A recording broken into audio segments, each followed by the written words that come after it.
प्रिय छात्रों, उपशास्त्री साहित्य विषय के अंतर्गत किरातार्जुनीयम का एक बहुत महत्वपूर्ण अंश भारवेर्थ गौरवम मैंने पूर्व में आपको पढ़ाया भी था और भारवेर्थ गौरवम पर मैंने अपना एक पीडीएफ भी भेजा था। आप लोगों ने देखा है। बहुत सारे छात्रों का फ़ोन आया कि सर भारवेर्थ गौरवम को थोड़ा हिंदी में भी समझा दें। तो आपकी बातों को ध्यान में रखते हुए मैं इस महत्वपूर्ण उक्ति जो भारवी के लिए प्रसिद्ध है, भारवेर्थ गौरवम, उसे एक बार फिर से हिंदी में समझा रहा हूँ, ध्यान देंगे। प्रसिद्ध उक्ति है, उपमा कालिदासस्य भारवेर्थ गौरवम दंडिनः पदलालित्यम माघे सन्ति त्रयो गुणाः। अभी मैं उपमा और पदलालित्य पे नहीं जाऊंगा, केवल भारवी के अर्थ गौरव पर बात करूंगा। अर्थ गौरव है क्या? भारवी की जो कविता है, इसका आदर्श सचमुच अद्वितीय है। स्वयं उनका व्यक्तिगत मत है कि विविक्त वर्णाभरणा सुखश्रुति प्रसादयन्ति हृदयान्यपि द्विषाम प्रवर्तते न कृतपुण्यकर्मणा प्रसन्न गंभीर पदा सरस्वती। अर्थात सुंदर शब्दालंकारों से आभूषित, शत्रुओं को वशीभूत कर लेने वाली, प्रसाद गुणयुक्त, गंभीर पद समन्वित और अर्थ गांभीर्य से संपन्न वाणी का विकास बिना पुण्य के नहीं होता। भारवी स्वयं स्वीकार करते हैं कि ऐसी वाणी पूर्व जन्म या इस जन्म के पुण्य से ही अर्जित की जा सकती है। भारवी की शैली में माधुर्य, ओज तथा प्रसाद, इन तीनों गुणों का अत्यंत सुंदर समन्वय दृष्टिगोचर होता है। अत्यंत गंभीर अर्थ को सरल, स्पष्ट, प्रचलित शब्दों में अभिव्यक्त करना भारवी की निजी विशेषता है। अत्यंत सीमित शब्दों में गंभीर अर्थ की अभिव्यक्ति ही इनके काव्य कला की पहचान है। इसी विशेषता को गागर में सागर भरना भी कहा जाता है। कम से कम में अधिक से अधिक कह देना, ये भारवी की अपनी विशेषता है। इनका काव्य कई स्थानों पर इस विशेषता के कारण बहुत क्लिष्ट शब्दों के जाल में भी उलझ जाता है, परंतु इन्होंने जो संस्कृत साहित्य को दिया है वह अद्वितीय है। मल्लिनाथ द्वारा लिखित किरातार्जुनीयम की एक घंटापथ नाम की टीका है। उस टीका का श्लोक बहुत प्रसिद्ध है। नारिकेल फल सम्मितम वचो भारवे शपति तद विभज्यते स्वादयन्तु रसगर्भ निर्भरम सारमस्य रसिका यथेप्सितम। इस प्रकार इनका काव्य नारियल के फल की भांति बाहर से क्लिष्ट एवं कठोर, किंतु भीतर से रसपूर्ण, रसपेशल और सारमय है। जिस प्रकार अत्यधिक श्रम के उपरांत ही नारियल का स्वाद हमें प्राप्त होता है, मीठा स्वाद प्राप्त होता है, उसका मीठा जल प्राप्त किया जा सकता है, उसी प्रकार गंभीर अध्ययन तथा चिंतन के उपरांत ही भारवी के काव्य का आनंद प्राप्त किया जा सकता है। भारवी के काव्य का स्वादन करने के लिए पूर्ण ध्यान, मनन एवं चिंतन की परम आवश्यकता है। इनकी इसी काव्यगत विशेषता को ध्यान में रखते हुए कृष्ण कवि ने उचित ही कहा है, प्रदेशवृत्त्यापि महान्तमर्थम प्रदर्शयन्ति रसमादधाना सभारवेः सत्पथिदीपकेव रम्याकृतिः कैरिवनोपजीव्या। यद्यपि यह सत्य है कि इनकी कविता कई बार शब्दों और भाषा के जाल में कठिन प्रतीत होती है, किंतु थोड़े से परिश्रम से उससे ऐसा रस निकलता है जो अपने ढंग का अनूठा है। डॉक्टर भोलाशंकर व्यास ने भी उचित ही कहा है कि भारवी काव्य में नारियल पाक है। जहाँ नारियल को तोड़ने के कठोर परिश्रम के बाद उसका रस प्राप्त होता है और कभी कभी तो तोड़ते समय इधर उधर जमीन पर भी बह जाता है और उसमें बहुत थोड़ा बचा खुचा ही सहृदय की रसना का आस्वाद्य बन पाता है। अर्थ गौरव का महत्व स्वयं कवि ने अपने शब्दों में इस प्रकार स्वीकार किया है। स्फुटता पदैरपाकृता स्फुटता न पदैरपाकृता न च स्वीकृतम अर्थ गौरवम रचिता पृथक गर्थता गिराम न च सामर्थ्य पोहितम क्वचित। इस प्रकार प्रयोग में अस्पष्टता रहित, अर्थ गांभीर्य संपन्न, अर्थ पौनरुक्त्य भाव तथा अर्थ गौरव संपन्न होना ही भारवी के काव्य के गुण हैं। इनकी वाणी में शब्दों का अनुपम भंडार है। इनका प्रत्येक शब्द अर्थ गरिमा से युक्त है। किरातार्जुनीयम के प्रथम सर्ग में बनेचर तथा युधिष्ठिर के संवाद भारवी की वाणी के अर्थ गौरव को स्वयं इनके शब्दों में इस प्रकार प्रस्तुत करते हैं। देखिए इस श्लोक को। ससौष्ठवौदार्ज विशेषशालिनीं विनिश्चितार्था मितिवाच माददे।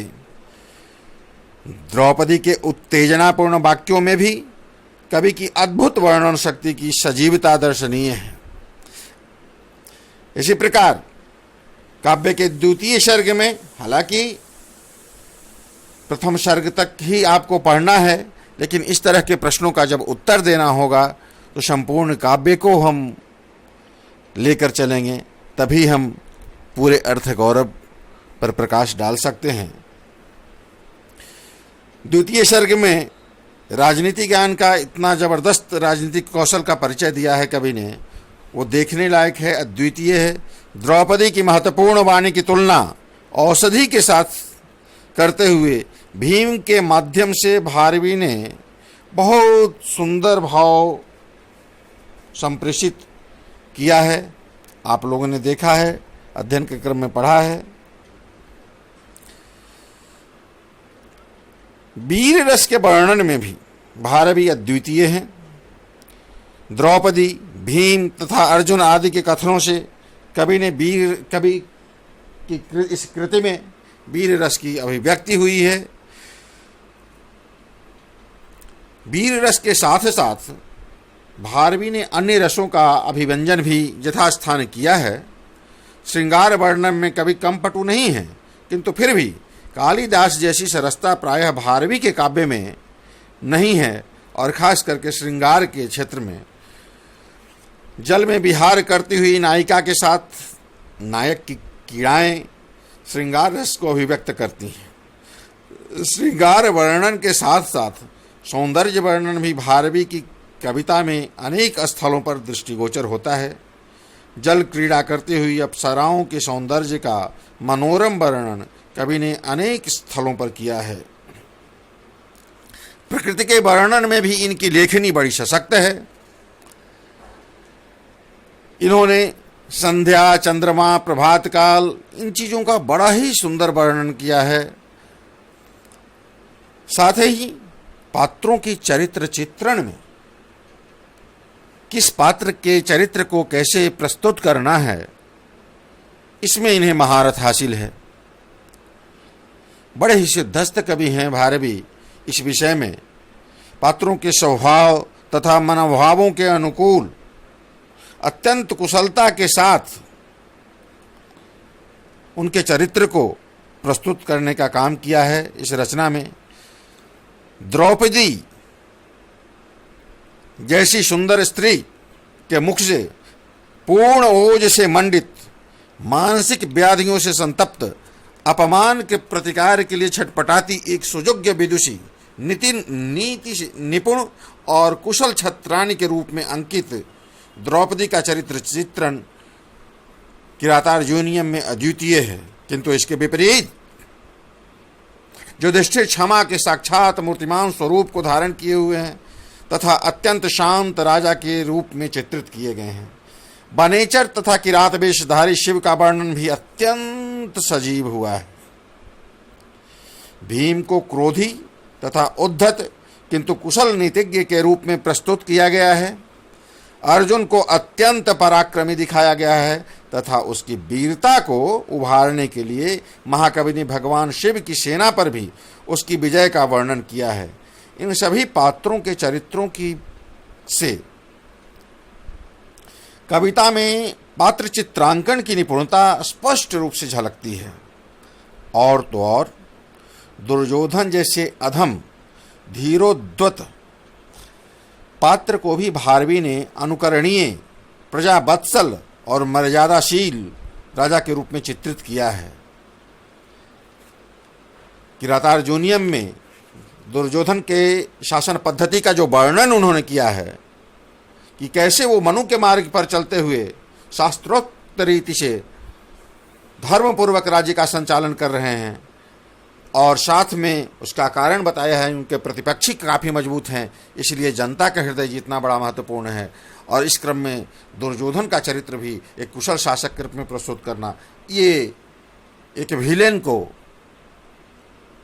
एक नायक के रूप में प्रस्तुत कर देना, ये भारवी की लेखनी का चमत्कार ही कहा जा सकता है। भारवी के महाकाव्य में भाषा भावों के पूर्णतः अनुकूल है, जो यथावसर अर्थ को अभिव्यक्त करने में पूर्णतया सशक्त है। उनकी भाषा उनके उत्कृष्ट व्याकरण ज्ञान का भी सम्यक परिचय कराती है। स्वयं अपनी भाषा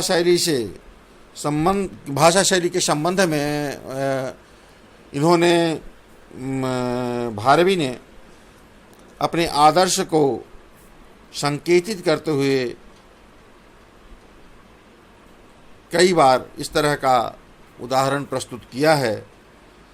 महाकाव्य का प्रत्येक सर्ग एक नए छंद से प्रारंभ होता है और अंत में महाकाव्य के लक्षण के अनुसार छंद परिवर्तन हो जाता है। महाकाव्य में वंशस्थ, वियोगनी, उपजाति, द्रुत विलंबित, प्रतिमाक्षरा, रथोद्धता, स्वागता, मालनी, पुष्पिग्राता आदि अनेक छंदों का प्रयोग हुआ है। छंदों की भांति अनेक अलंकारों से भी काव्य की भाषा विभूषित है। अर्थांतर न्यास कवि का प्रिय अलंकार प्रतीत होता है। इसके अतिरिक्त अनुप्रास्य, काव्यलिंग, सहोक्ति, समासोक्ति, रूपक, उपमा, उत्प्रेक्षा, अतिशयोक्ति इत्यादि इत्यादि भी हमें आकृष्ट करती हैं। चित्रालंकारों का चमत्कार भी कवि की लेखनी में देखिए। किरातार्जुनीयम में यह व्यापक रूप से उपलब्ध होता है। साथ ही ऐसे बहुत सारे प्रयोग भारवी ने किया है जो देखने लायक है। एक श्लोक में न का जो प्रयोग किया है, न नो ननुन्नो नुन्नो नो नाना नाना नना ननु नुन्नो नुन्नो ननुन्नेन्नो नाने नानुन्ननुन्नत। अब ऐसे प्रयोगों से भारवी का असाधारण पांडित्य एवं कौशल तो लक्षित होता ही है, किंतु इन चित्रालंकारों में काव्य में सरसता होते हुए भी क्लिष्टता आ गई है। माधुर्य, ओज, प्रसाद काव्य के तीनों महत्वपूर्ण गुणों का सुंदर समन्वय भारवी की शैली में प्राप्त होता है। यह वैदर्भी रीति का अनुसरण करते हैं तथा वैदर्भी रीति के सभी गुणों को अपनाने का प्रयत्न इन्होंने अपने काव्य में किया है। अनेक स्थलों पर पांडित्य प्रदर्शन के कारण कविता का भाव पक्ष थोड़ा दुर्बल बन गया है। इस कारण भाषा में स्थान स्थान पर क्लिष्टता का दोष जरूर आया है, परंतु वास्तव में भारवी ने स्वयं अपने शब्दों में ही अपने काव्य की वास्तविक समीक्षा भीम के मुख से यथार्थ रूप में करा दी है। स्फुटता न पदैरपाकृता न च स्वीकृतम् अर्थगौरवम् रचिता पृथगर्थता गिराम न च सामर्थ्यपोहितम् क्वचित। युधिष्ठिर के प्रति वनेचर की उक्ति है यह प्रथम सर्ग में। अपने भाइयों और द्रौपदी के साथ द्वैत वन में रहते हुए ज्येष्ठ पुत्र पांडुपुत्र राजा युधिष्ठिर ने एक वनेचर को ब्रह्मचारी वेश में गुप्तचर के रूप में दुर्योधन की शासन पद्धति को जानने के लिए भेजा था। वह वापस जब आता है द्वैतवन में युधिष्ठिर के पास, तो वहां पर उचित भूमिका के उपरांत राजा युधिष्ठिर को एकांत में ले जाकर के वह दुर्योधन के शासन प्रणाली का वर्णन करता है। वर्णन की यह शैली अद्वितीय है। इस प्रकार से हम अनेक स्थलों पर देखते हैं कि भारवी का जो अर्थगौरव है वो निस्संदेह अर्थगौरव के क्षेत्र में संस्कृत साहित्य में इनका शानी कोई नहीं, इनके समान कोई नहीं। इस अर्थगौरव को हम इस अर्थ में समझें कि अर्थगौरव में,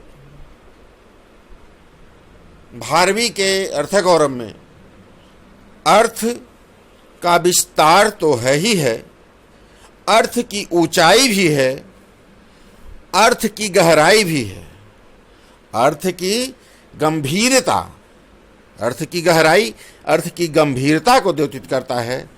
अर्थ कभी कल्पना की कितनी ऊंची उड़ानें ले सकता है, ये अर्थ की ऊंचाई है। कभी की कल्पना हृदयग्राही है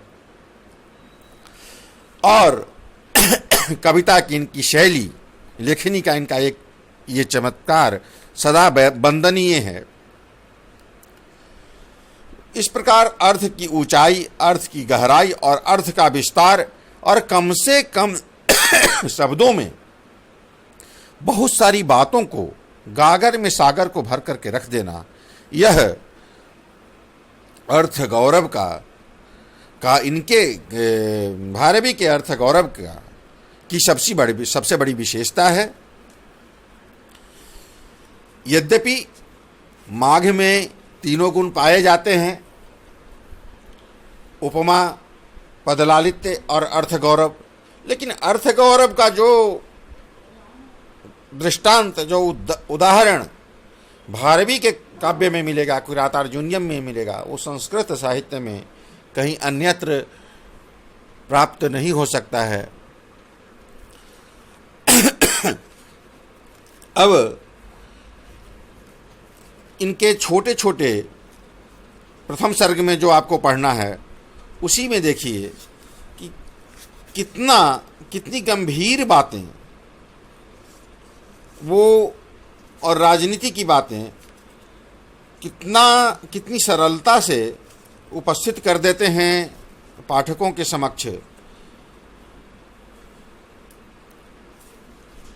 हितम मनोहारि च दुर्लभम वचः, यह वनेचर युधिष्ठिर के समक्ष उपस्थित होता है और कहता है, क्षमा प्रार्थना करते हुए, कि मैं जो कहूँगा यथार्थ कहूँगा, और जो यथार्थ बातें होती हैं वो कड़वी होती हैं, सत्य होती हैं, लेकिन हितकारी होती हैं। इसलिए हितकारी बातें मन को अच्छे लगे ये कोई आवश्यक नहीं है, वो मनोहारी हो वो आवश्यक नहीं है। हो सकता है मेरी बातों से आपको पीड़ा हो, लेकिन मेरी बातें यथार्थ से जुड़ी हुई हैं, इसलिए इसे आप स्वीकार करेंगे, क्योंकि हितकर और मनोहारी वचन सदैव ही दुर्लभ होते हैं। सदानुकूलेषु कुर्वते रतिम नृपेषु मात्येषु च सर्व संपदः। अब देखिए यहाँ पर भी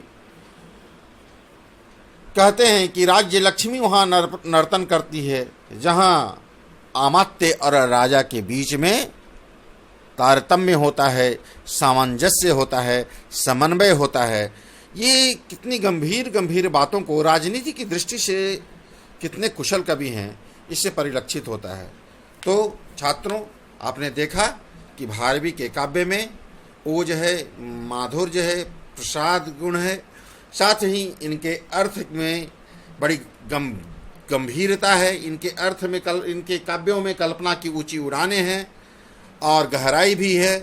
साथ ही साथ अर्थ का विस्तार और कम से कम में अधिक कहने की क्षमता, यही कवि भारवी का अर्थ गौरव है। अब आगे की कक्षा में मैं दूसरे चीज़ों को लेकर के आऊँगा। इसके बाद यहाँ पर अपना कथन मैं समाप्त करता हूँ। धन्यवाद।